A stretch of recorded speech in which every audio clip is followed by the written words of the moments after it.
as to not startle any of them.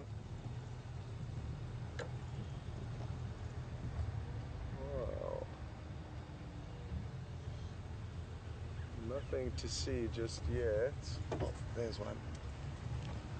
A little gap there. But are you in the gap, Brian? So there's one youngster, and we'll keep creeping around and see if we can find any more.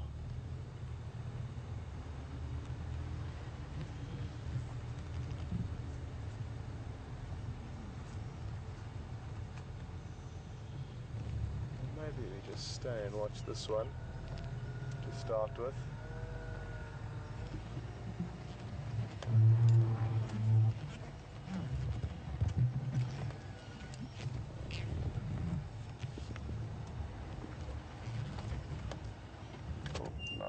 No, I'm sorry.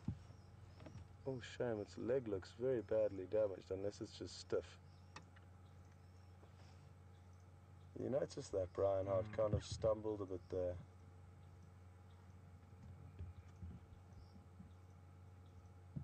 Sorry, youngster. I didn't mean to startle you. Apologies for the current shot, although it's not too bad because its head's perfectly framed by the leaves, but I don't want to distress it anymore because we've already disturbed it a little bit, so I'd rather just stay here and let it relax again. There we go. And it got itself back into the shot. So this youngster that we're looking at, to me, looks quite thin and not as healthy as it should be looking. Now, I could well be wrong, but it'll be interesting to see if it does have any older siblings and if this is the runt of the litter. And with hyenas, the competition between siblings is extremely intense, and so much so that occasionally they'll actually compete to a point that it either results in the death of a sibling or they directly kill the sibling themselves. It could be that they simply outcompete it to a point that it starves to death. That's one thing, but if they actually attack it and kill it, that's another. But hyenas are known to do both. Or it could just be that the adults are having a hard time getting enough food for them. All these things are possibilities out here. But aren't they cute, the young hyena? They've still got a lot more spots than the adults.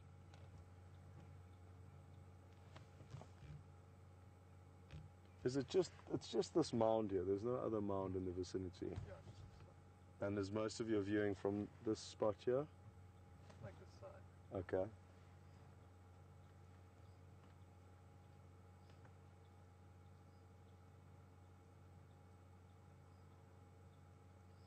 It really would be interesting to know the myriad of tunnels beneath this mound and how many different chambers and pathways there are.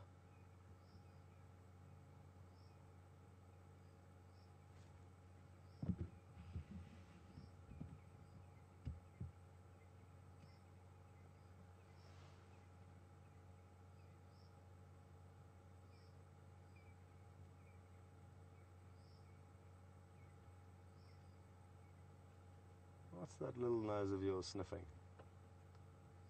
They've got incredibly powerful senses of smell, and they can process so much information just from that nose of theirs.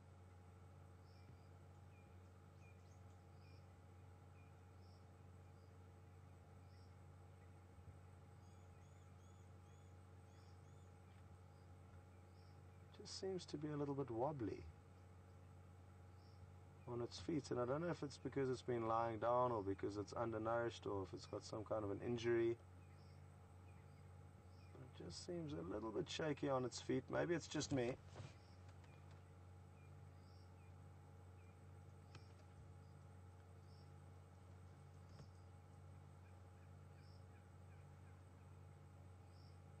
It's not uncommon for adults to position themselves away from the den sites a few hundred meters or so that the cubs don't.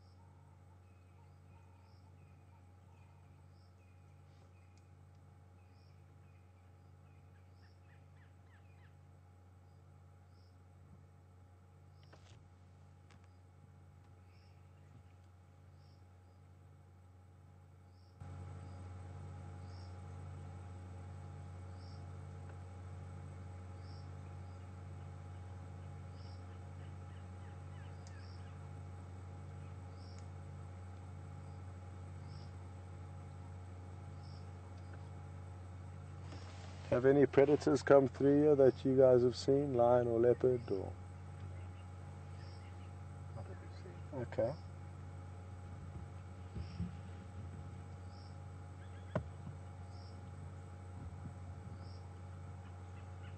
Oh, a little shard of bone.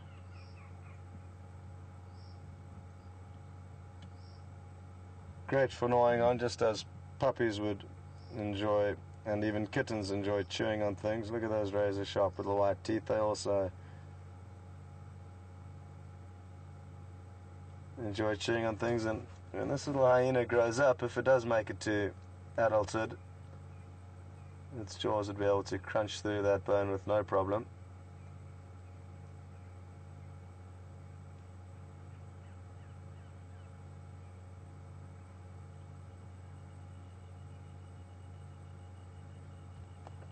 And by us spending time here with this hyena and all the other vehicles that come and look at this den sites over the coming months, all aid greatly in the habituation process that's critical to allow for us to view adult animals and their youngsters with so little impact. And by us investing this time with this youngster this evening and hearing the vehicle noise, hearing our voices, and realizing that we pose no threat to it, it allows for great viewing in the future years. And it's taken a long time to get this wilderness area to this level of habituation, generalizing between all the different animals.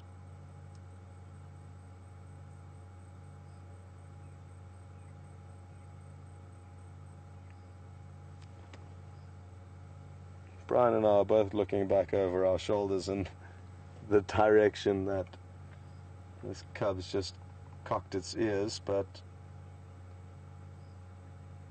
can't seem to see anything, so I'm not sure what it is that it heard behind us.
People on Twitter are saying that this is Ndapandula, which is, I believe, unless there's a Ndapandula the second, This is from the previous den sites. from Beach and Aiden. Really? I would beg to differ, personally. I could well be wrong, but this seems smaller than that other hyena we saw a few months ago. It'd be interesting to look at the archives, and I guess that's what the viewers have done, who are saying that it's Ndapandula, but I'm almost certain I remember slightly bigger cub even back then, 2 months ago, over 2 months ago when we last viewed it. So I need to get out or go look in the archives myself as well. But interesting that is the suggestion that's been put forward as to who people think it is.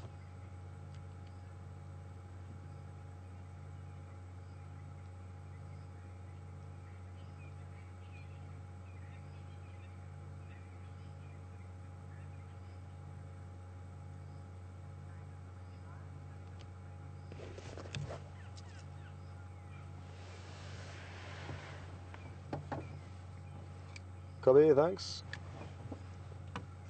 So, I wonder if we should maybe give it a few more minutes here.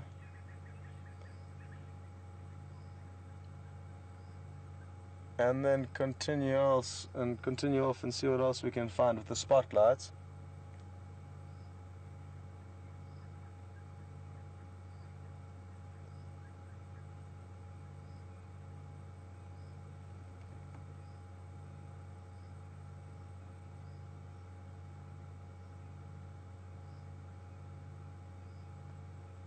Okay, so now Andrew's just sent through a message saying an overwhelming response on Twitter saying that this is Ndapandula.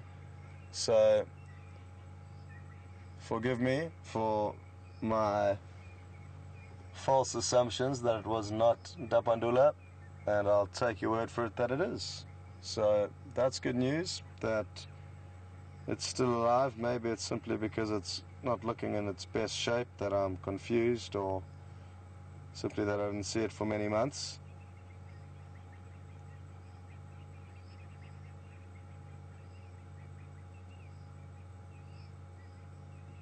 But I'm glad that people have confirmed that. And if there are some images that people have used from the previous archives in December when we were viewing it, relative to now, and any screenshots that you have that can confirm the same spots or what it is exactly that you used to identify that it was Ndapandula, it'd really be nice if you could put some of those images from then and now together so that we could see a direct comparison between the two. Not necessarily from this evening's drive, but just from one of the recent drives that has been going on either with Tara or Mark.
Okay, now,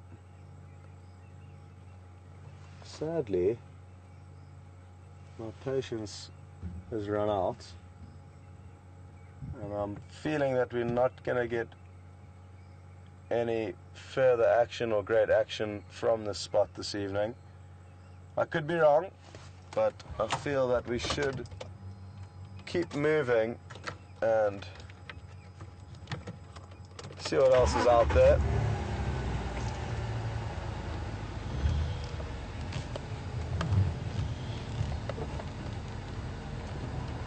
It would be funny if we go around and find everyone on the other side of the termite mound, but I doubt that.